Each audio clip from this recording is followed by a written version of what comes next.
हाँ जी गाइस, कैसे हो आप लोग? सब बढ़िया होंगे। तो आज हमारा पहली वीडियो और पहला लेक्चर है ये हमारी चैनल का, जिसका नाम है some basic concepts of chemistry. जी हाँ, आज पहला लेक्चर हम केमिस्ट्री का कर रहे हैं। तो इसमें आज हम सिंपल बेसिक पढ़ेंगे, जो भी बेसिक है तो ये भी फर्स्ट लेक्चर है। इसमें हम बेसिक कवर करेंगे जो अभी हमें चाहिए। तो प्लीज़ से ट्यून एंड जो भी आपको डाउट आए प्लीज़ मुझे कमेंट सेक्शन में बता दीजिएगा, मैं आपको पर्सनल रिस्पॉन्स करूँगा उसका, ठीक है। तो प्लीज़ कमेंट ज़रूर कर दीजिए आपको कुछ नहीं समझ आ रहा। तो now let's study about the what is chemistry. अब केमिस्ट्री क्या है? Chemistry is the study of matter and it's changes. अब मैटर क्या है? उसकी कॉम्पोजिशन, उसका स्ट्रक्चर, उसकी प्रॉपर्टीज, उसका रिएक्शन एंड उसकी एनर्जी चेंजेस, ठीक है। अब केमिस्ट्री क्यों बनी? हम केमिस्ट्री को पढ़ते क्यों हैं? ऐसे में हम केमिस्ट्री इसलिए पढ़ते हैं कि जो चीज़ है वो कैसे है, क्यों है, मतलब उसके पीछे क्या कारण है कि वो ऐसा बना, उसका प्रॉपर्टी ऐसी थी, उसका स्ट्रक्चर ऐसा था, उसके मतलब उसके एटम्स के बारे में पढ़ेंगे, उसके बारे में पढ़ेंगे, ठीक है। तो ये हो गया हमारा सिंपल सा व्हाट इज केमिस्ट्री। केमिस्ट्री हम रसायन कहते हैं, रसों की केमिस्ट्री, ठीक है। नाउ केमिस्ट्री हमें एक्सप्लेन क्या करता है? केमिस्ट्री हमें एक्सप्लेन करता है oxygen transport in blood, digestion of food, action of medicine, etc etc etc, ठीक है। जो खाना पचता है उसके पीछे भी केमिस्ट्री है, ऑक्सीजन ट्रांसपोर्ट इन ब्लड उसके पीछे भी केमिस्ट्री है, और जो हमारी दवाइयाँ हैं वो कैसे काम करती हैं उसके पीछे भी केमिस्ट्री है, ठीक है। तो ये सब तो हो गया केमिस्ट्री के बारे में। अब हम पढ़ते हैं वेयर इट इज़ यूज्ड, ठीक है। ये मेटल्स में यूज़ होती है, मेडिसिन में यूज़ होती है, डाइज एंड कॉस्मेटिक्स में भी यूज़ होती है। तो मतलब हर एक जगह पर हमारी केमिस्ट्री जो है लगती है, ठीक है। तो इसी के साथ जब हम आगे बढ़ते हैं तो हम देख सकते हैं कि एशियन नॉलेज क्या कहती हैं। जो हमारे शुस्त्रा थे उन्होंने जो एल्कलाइज थी, बेसिस थे, उसका डिस्कवरी की थी। और जो हमारे चरक जी थे उन्होंने एसिड्स एंड कंपाउंड के ऊपर पूरी रिसर्च की थी। तो मतलब एक चीज़ मैं आपको बता दूं कि जो भी ये केमिस्ट्री है ना, वो इंडिया में अर्ली 1800s में शुरू हो गई थी। मतलब हम केमिस्ट्री ऐसे नहीं कि हमने किसी और से पता लगाई है कि किसी और देश से आई है केमिस्ट्री हमने ये डेवलप की है, हमारी ही दी हुई है केमिस्ट्री, ठीक है। तो ये केमिस्ट्री के बारे में हमें बहुत कुछ पता था। तो स्टार्टिंग में केमिस्ट्री कैसे पता, मतलब स्टार्टिंग में ऐसा तो था नहीं कि इसके अंदर एटम्स है, इसके अंदर मॉलिक्यूल्स है, वो नहीं था। पर स्टार्टिंग में केमिस्ट्री कैसे फाइंड की गई थी, जैसे कि दही जमता कैसे, जैसे दही में बैक्टीरिया रिएक्शन करते हैं तो वो दही जमता है, ये भी केमिस्ट्री में आ गया। तो ऐसी जो चीज़ें थी, जैसे एक लोहे को जंगा लगना, वो भी केमिस्ट्री है क्योंकि केमिकल रिएक्शन होती है उसमें भी। तो ये सब चीज़ें हमने बहुत पहले ही इसके ऊपर सोचना शुरू कर दिया था, अंग्रेज़ों से भी पहले। तो what is matter and non matter, ये करने से पहले एक बार हम पार्ट्स कर लेते हैं कि पार्ट्स ऑफ केमिस्ट्री क्या है। 3 पार्ट्स में डिवाइड है, physical chemistry, organic chemistry and inorganic chemistry. REET में इससे कम 45 क्वेश्चन ज़रूर आते हैं। मतलब जे देखा जाए तो बायो 360 मार्क्स की है, मतलब 50% हमारी बायो लेती है और 25% फिज़िक्स और केमिस्ट्री लेती है, ठीक है। तो इसके साथ ही हम आगे बढ़ते हैं। तो एक चीज़ और की नोट्स कैसे बने, ये जो दिख रहा है ये तो आपको लिखना ही लिखना है, जो मैं अभी करा रहा हूँ। जब बीच में मैं कोई भी ऐड ऑन करने को चीज़ कह रहा हूँ कि ऐड कर लो, तो प्लीज़ उसे भी साथ साथ ऐड ऑन जरूर कर लें। Now see what is matter and non matter. Anything has mass and occupies volume. For example pen, book, chair, table. अब ये हाईलाइटर है, ये भी देखो यहाँ पे रखा, ये स्पेस कंज्यूम करता है। अब जो हमारी एयर है वो भी एक मैटर है। आप सोचोगे कैसे? देखो अर्थ है, अर्थ के अंदर कितनी सारी हवा है, तो अर्थ के अंदर वो कंज्यूम तो होती है ना एयर, तो एयर होगी। What is non-matter? Non-matter is anything refers to the things those do not have mass or do not occupy space or do not consist of particles and emotion। मतलब इसकी examples है ये emotion, electricity वगैरह वगैरह। ठीक है, एक बार समझ लग गई तो हम आगे बढ़ते हैं। तो आगे आ जाता है हमारा क्लासिफिकेशन ऑफ मैटर। एक होगी इसकी फिज़िकल क्लासिफिकेशन जो आप सभी को शायद पता होगी, और एक होती है केमिकल क्लासिफिकेशन। तो फिज़िकल में देखा जाए तो 5 होती हैं। पहले आपने 3 पढ़ी थी, अब 5 होती है। क्या होती है? Solid, liquid, gas, plasma and BC। तो जो सॉलिड है, लिक्विड है और गैस है, ये तीनों हमारी मेन है, और ये दोनों के बारे में अभी हम इतना नहीं पढ़ेंगे। ठीक है, ज़्यादा हम सॉलिड, लिक्विड, गैस के बारे में पढ़ेंगे। और यही जो केमिकल क्लासिफिकेशन है ये है प्योर एंड मिक्सचर्स। इन दोनों के बीच में क्लासीफाई किया जाता है, मतलब एक प्योर एक केमिकल मिक्सचर। तो सबसे पहले फिजिकल क्लासिफिकेशन की बात कर ले तो जो वॉल्यूम सॉलिड का फिक्स होता है, लिक्विड का भी फिक्स्ड होता है, गैस का नॉट फिक्स्ड होता है। शेप सॉलिड के में फिक्स, लिक्विड में नॉट फिक्स्ड, गैस में भी नॉट फिक्स्ड। जो IMF है वो सॉलिड में मैक्स होगी, लिक्विड में मॉडरेट होगी, गैस में भी नहीं होगी। जो कंप्रेसिबिलिटी है वो सॉलिड में बहुत थोड़ी होगी, लिक्विड में मॉडरेट होगी और गैस में मैक्स होगी, क्योंकि गैस को जितना मर्जी करी जाओ वो होती रहेगी, कंप्रेस होती रहेगी गैस। बट सॉलिड बहुत कम कंप्रेस होता है। वैसे ही वॉल्यूम सॉलिड की फिक्स होगी, लिक्विड देखो जितना फिक्स होगी, पर गैस की कभी वॉल्यूम फिक्स नहीं होती। तो यही सब है। जो शेप है सॉलिड फिक्स होगी, लिक्विड कंटेनर में लेगा और गैस भी कंटेनर में लेगी। तो यही सब है। लेट्स गो, अब आगे बढ़ते हैं। इसी के साथ हम आ चुके हैं chemical classification, the most important thing. इससे आगे आपने बिल्कुल भी नोट्स नहीं छोड़ने, ये जो है सबसे इम्पोर्टेंट चीज़ है, ये इसको पढ़ना ही पढ़ना है, चाहे जो मर्जी हो जाए। अब मैटर्स में एक आते हैं प्योर सब्सटेंस, एक और आते हैं मिक्सचर्स। ठीक है, ये मिक्सचर्स है, और यहाँ पे थोड़ी सी स्पेलिंग मिस्टेक है, सॉरी, माय फॉल्ट।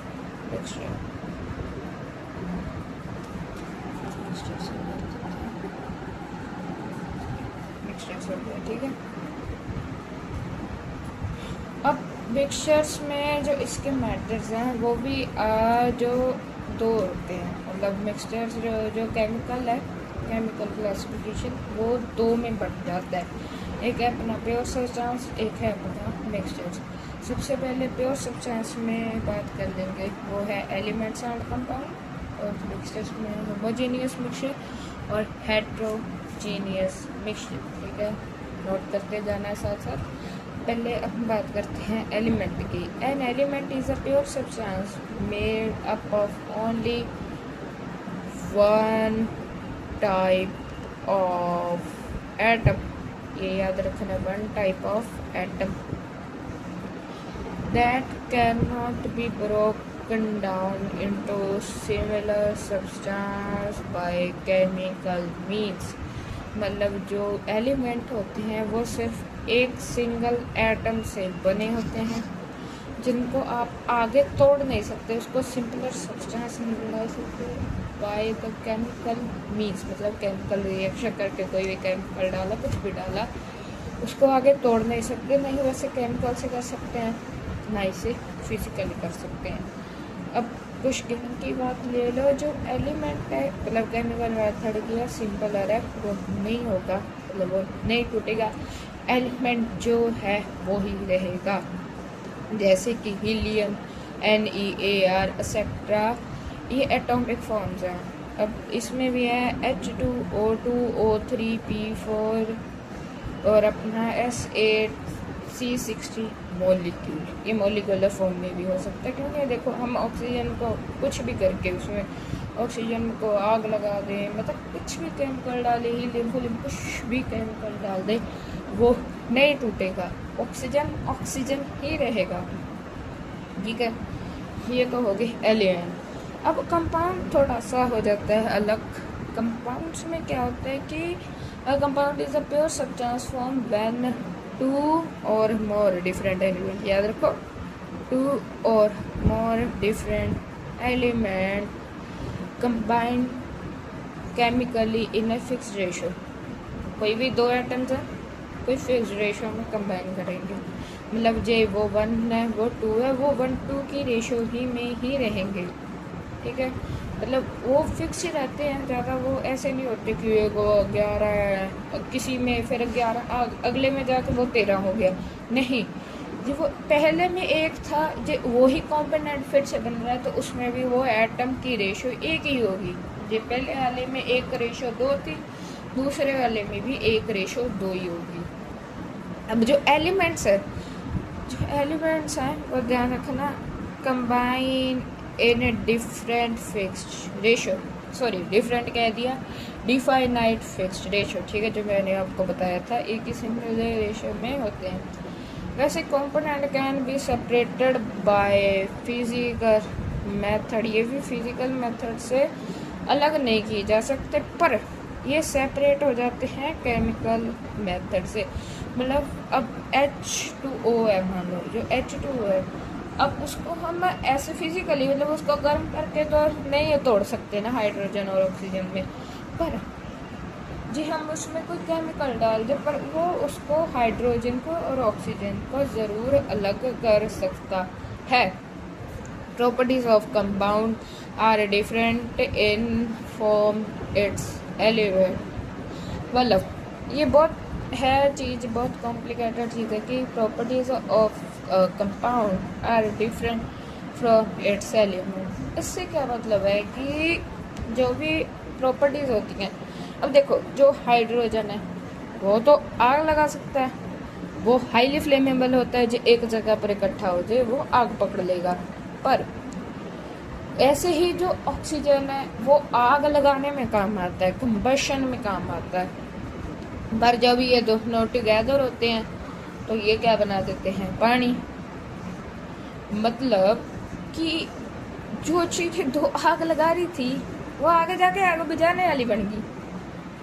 मतलब जो उनकी प्रॉपर्टीज थी, जब वो दोनों एटम कंबाइन कर गए तो वो अपनी जो पुरानी प्रॉपर्टीज है उसे भूल गए। मतलब जो हमारा एलिमेंट फॉर्म होता है वो वेव होता है कि वो अपनी प्रॉपर्टीज ही भूल जाता है जो उसकी पिछली थी। देखो हाइड्रोजन आग लगा रहा था, ऑक्सीजन आग लगाने में हेल्प कर रहा था, जब दोनों मिल गए वो आग बुझाने वाला ही बन गए है ना बात। तो यही सब है, तो अब पहले के अंदर एडिट कर देता हूँ इसे पे। A mixture is a physical combination of two or more substances present in any proportion where each component retain its own properties. Mixture क्या है, एक फिजिकल कॉम्बिनेशन होता है दो चीज़ों का, प्रेजेंट इन एनी प्रोपोर्शन, वो किसी भी प्रोपोर्शन में हो सकता है और उसकी जो प्रॉपर्टीज है वो रिटेन करता है। मिक्सचर क्या होता है, एक समझ लो ये कोई ग्लास था, इसमें आपने 2 चम्मच चीनी डाल दी, वो उसके अंदर पानी था ग्लास के अंदर, तो उसमें 2 चम्मच चीनी डालोगे तो पानी तो मीठा रहेगा, मतलब शुगर जो है अपना वो कंपाउंड करता है। पर जो दूसरे होते हैं जो वही जो हम कंपाउंड में देखें तो जो उसकी प्रॉपर्टीज थी वो उसे भूल जाता है, इतना फर्क है। ठीक है, most composition is variable, component retains their properties, no chemical reaction involve. देखो जब हम हाइड्रोजन और पानी O2 को मिक्स कर रहे थे तो उसमें केमिकल रिएक्शन हो रही थी, पर इसमें कोई केमिकल रिएक्शन थोड़ी ना होती है। तो आप एक पानी में चीनी डालते तो कोई केमिकल रिएक्शन होती है, उसमें हीट इन्वॉल्व होती है, कुछ नहीं होता। इसीलिए वो मिक्सचर है। कंपोजिशन उसकी वेरिएबल होती है। देखो, एक पानी के गिलास में 2 चम्मच चीनी डालो, 4 चम्मच चीनी डालो, 8 चम्मच चीनी डालो, और रहेगा तो मीठा ही, जो उसी मर्जी प्रपोर्शन में कर दो। पर यही हाइड्रोजन और ऑक्सीजन है, जो हम ऑक्सीजन की मात्रा ज़्यादा करते हाइड्रोजन की मात्रा कम करते, वो उस पर इफेक्ट डालेगी। मतलब जो उसको हम सही प्रपोर्शन में ना डालें तो उसके ऊपर इफेक्ट डाल सकती है। Next one is can be separated by physical method. जी हाँ, हम इसको फिजिकल मेथड से वो कर सकते हैं। देखो ध्यान से देखो, अब जब हम शुगर वाला पानी है, ठीक है, जो शुगरी वाटर होता है, शुगरी वाटर सुनते हैं, जब हम उसको गर्म करेंगे, जो चीनी है ना वो काली काली होकर नीचे रह जाएगी, और जो हमारा पानी होता है वो भाप बनकर उड़ जाएगा, तो वो दोनों अलग हो जाएंगे। पर अब पानी हाइड्रोजन डालोगे तो क्या होगा, वेपराइज होगा, मतलब और जो H2 है गैसियस फॉर्म में उड़ गया, बट टूटा थोड़ी ना, समझेंगे ना, बस यही होता है। अब हम अगले में आ जाते हैं, homogeneous mixture having uniform composition through out. अब इसका क्या होगा, होमोजीनियस मिक्सचर वो मिक्सचर्स होते हैं जो इक्वली जो है वो हो जाते हैं, मिक्स हो जाते हैं, ठीक है। उसमें आप फर्क नहीं पता कर पाते कि ये चीनी है, ये पानी है, ये कुछ भी है, ठीक है, वो होता है होमोजेनियस मिक्सचर। इसके एग्जांपल्स नोट कर लो, जैसे NaCl, मतलब वो होता है अपना नमक, और पानी, नमक और में पानी मिला दो, ठीक है, आपको नहीं पता लगेगा। H2O प्लस इथेनॉल मिला दो, आपको नहीं पता लगेगा इथेनॉल कौन सा है, पानी कौन सा है। वैसे अलोए ब्रास, जिससे को हम पित्तल भी कह देते हैं। तो इतना याद रखना, mixtures having uniform composition through out. अब आगे बढ़ते हैं, उसके बाद आ जाता है हमारा हेट्रोजीनियस मिक्सचर, ये ठीक है, ये ओ है, डी मत समझिएगा इसे, मेरी ओ मतलब बड़ी वाली ऐसी होती है। Mixtures having non uniform composition through out, मतलब वो मिक्स नहीं हो सकते, उनकी प्रॉपर्टीज़ ऐसी है कि वो मिक्स नहीं कर पाते एक से दूसरे में। जैसे सैंड और वाटर है, जो मिट्टी है वो नीचे रहेगी, ठीक है, मिट्टी क्या है वो नीचे रहेगी, पानी ऊपर आ जाता है। वैसे तेल और पानी है, तेल ऊपर रहेगा, पानी नीचे रहेगा। ब्लड भी असल में आपका हेट्रोजीनियस मिक्सचर है, क्योंकि जब आप ब्लड को ना किसी भी ट्यूब में डाल बहुत ज़ोर ज़ोर से, इतनी ज़ोर ज़ोर से घुमाओगे ना, ध्यान से देखना, वो 3 चीज़ें अलग अलग दिखेगी, एक येलो होगी, एक शायद हमारी वाइट होगी, और एक नीचे रेड होगी। ये क्या होता है, ये आपको बायोलॉजी में जो सेकंड चैप्टर होगा मैं आपको बताऊँगा, उसमें आपको पता लग जाएगा। तो देखो, mixture having non uniform composition through out, sand, water, blood और मिल्क भी असल में आपका हेट्रोजीनियस मिक्सचर होता है। अब मेजरमेंट्स ऑफ फिजिकल प्रॉपर्टीज, देखो, quantities, severe system, MKS system, SI system होता है, और ये लेंथ, मास, टाइम। लेंथ सेंटीमीटर में होगी और दूसरे MKS में मीटर में होगी। मास में जो मास है वो ग्राम में होगा, किलोग्राम में होगा। टाइम जो है सेकंड में होगा, इधर भी सेकंड में ही होगा। पर जब ये ना लोग आपस में बहस कर रहे थे कि कौन सा हम डेफिनेट माने, तो उन्होंने SI सिस्टम इसको डेफिनेट मान दिया, ठीक है। तो टाइप्स ऑफ यूनिट्स, 2 टाइप की यूनिट्स होती हैं, फंडामेंटल यूनिट्स जिन्हें हम SI यूनिट्स भी कहते हैं, और डिराइव्ड यूनिट्स, ठीक है। और SI सिस्टम 7 बेसिक यूनिट्स में आधारित है, जैसे फिजिकल क्वांटिटीज, SI यूनिट्स और सिंबल्स। ये याद रखना 7 कौन सी है, पहले 7 देख लो, length, mass, temperature, time, current जो इलेक्ट्रिक करंट होता है, वो amount of substance, luminous intensity, जिसे हम SI यूनिट है metre, kilogram, kelvin, second, ampere, mole, candela. Symbol होते हैं इसका M, K G, K S A M O L and candela. इसके बाद फिर आ जाती है हमारी derived units. What are the derived units?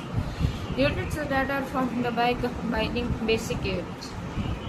Units that are formed by combining basic units. ठीक है, जैसे स्पीड है, डिस्टेंस अपॉन टाइम, दो बेसिक यूनिट्स थी, किलोमीटर पर सेकेंड। डिस्टेंस भी अपना वो है अपना ऐसे यूनिट ऐसा ही है, टाइम भी ऐसा ही है, मीटर पर सेकेंड। ये फंडामेंटल है ना, मीटर पर सेकेंड। एक्सेलरेशन मीटर पर second square. Force M A मतलब K G metre second square. Density आती है D is equal to M upon V, जिसको हम लिखते हैं के जी मास क्यूब। हाँ जी, आपको अभी जितना भी पढ़ाया है उसमें कोई डाउट आता है तो प्लीज़ मुझे बता दीजिएगा। पहले तो कोई कमेंट सेक्शन आपके लिए ओपन एंड फ्री है, अपने कमेंट अपना डालना है और मैं आपका कमेंट देखूँगा। अब बात कर लेते हैं butter prefix use to express very large amount in very small quantities. मतलब बहुत ज़्यादा बड़ी चीज़ को हम बहुत छोटे में डिनोट कर सकते हैं, ये आपने याद करना है, ठीक है।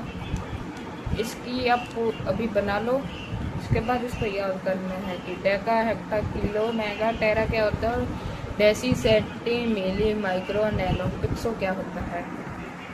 उसके बाद में यूनिट्स ऑफ मास, मतलब अब हम मास के यूनिट्स के बारे में बात करेंगे, जैसे मल्टीप्लाई और डिवाइड बाय पावर ऑफ 10। जो इसमें पावर होती है वो कन्वर्जन फैक्टर होता है। अब हम 1 किलो का 1000 ग्राम लिख सकते हैं, बट हम 2 × 10 - 9 हम नैनो को पढ़ते हैं, तो -9 इक्वल टू क्या होता है, ये होते हैं 2 नैनोग्राम। ठीक है, क्या होता है अपने 2 नैनोग्राम। वही 6 अपना 6 है, 6 माइक्रोग्राम है, उसको हम लिखते हैं 6 × 10 माइक्रो केजी। ठीक है, उसको हम नए लिख सकते हैं, जैसे आगे केजी में ऐसे लिखेंगे, केजी में ऐसे लिखेंगे। अब आप सोच रहे हो -9 तो नैना का था, ये कैसे हुआ? देखो केजी में करना था, बट अब हम देखो ये ज़रा यहाँ पे माइक्रो तो -6 के होने पर आ गया था, तो ये कैसे हो गया? तो ये क्यों हुआ? क्योंकि हमने केजी का भी जो है वो ऐड करना था, किलो का भी है जो ऐड करना था। 3 जो है 6 में ऐड होगा तो -9 आ रहा है। ध्यान से देखो, 6 × 10 - 6 divide by 10 - 3 is equal to 10 - 9। ये कुछ ऐसे होगा। ऐसे यूनिट्स ऑफ लेंथ है, आप बिल्कुल देख लो, समझ लो। जो ना समझाए मुझे कमेंट कर देना है, और ये मैं आपके लिए क्वेश्चन दे रहा हूँ, ये आपने खुद ट्राई करना है। तो अब आगे बढ़ते हैं। ऐसे ये है यूनिट्स ऑफ एरिया। अब एरिया में ये ध्यान रखना कि यहाँ पे लेंथ का स्क्वायर आता है, मीटर स्क्वायर होता है, इसलिए आप जैसे 1 मीटर स्क्वायर को जब मैंने 100 सेंटीमीटर स्क्वायर में वो किया, जब मैंने बदला, कैसे बदला, 10 centimetre 1 metre is equal to 10 centimetre. But ऐसे नहीं करेंगे, हम 10 को 2 बार उसके साथ ही मल्टीप्लाई करेंगे, 10 इज 100। ऐसे ही नैनोमीटर स्क्वायर है, वैसे भी यही करेंगे, 10 - 9 का होल स्क्वायर, और ये आ गया 10 - 1। अब देखो पावर के ऊपर पावर थी, पावर मल्टीप्लाई होगी -6 स्क्वायर। अब ये भी देख लो, ये याद रखनी है। इसके बाद जो मैं टीपीटी दूँगा वो भी सोल्व करूँगी, और जो ना सोल्व हुए आप मुझे मैसेज कर सकते हो। अब unit of volume rule multiply और divide by cube of conversion factor. जैसे इसमें मीटर स्क्वायर था तो हम उसको सेंटीमीटर में 2 बार मल्टीप्लाई करके बदल रहे थे, पर इसमें हम 3 बार करेंगे। वैसे मिलीमीटर क्यूब में भी ऐसा ही होगा कि अब मिलीमीटर क्यूब को मीटर क्यूब में करना था, तो 1 × 10 × 10 × 10, और ऊपर -3 ऐसे ही रहेगा। तो देखो बेस है पावर पावर क्या होगी, जल्दी बताओ जल्दी जल्दी। हाँ, पावर हो जाएगी मल्टीप्लाई, तो 10 इंटू 27। देखो बेस मल्टीप्लाई में इसका मतलब ये सेम रहेगा, पावर इंटू मल्टीप्लाई हो जाएगी -27 आ जाएगा। और वैसे ही पिकोमीटर ट्यूब है, उसको भी सेम ऐसे ही सॉल्व कर लेंगे। Thank you. आज का अभी लेक्चर यहीं पे समाप्त करते हैं। तो यही चीज़ें आपको याद रखनी है। Thank you. एंड अब आपको मैं DPP शेयर कर देता हूँ, मतलब आपको यहाँ से मैं PDF दिखाता हूँ।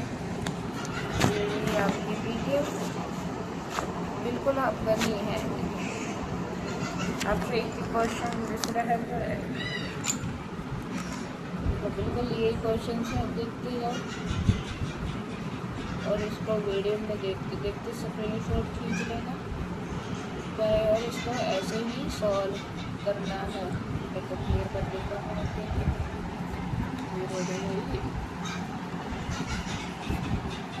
अब क्लियर है, देख लो। ऐसे ही करना है आपको। टाइम लिमिट भी दी गई है और मिनिमम मार्क्स भी दिए गए हैं। तो ये है आपके लिए आज की DPP। तो ये मैंने कोरोना नीट मिशन से भी है, तो थैंक्स टू देम और प्लीज़ ये सॉल्व करें। और थैंक यू। आज के लेक्चर में बस इतना ही। Thank you very much.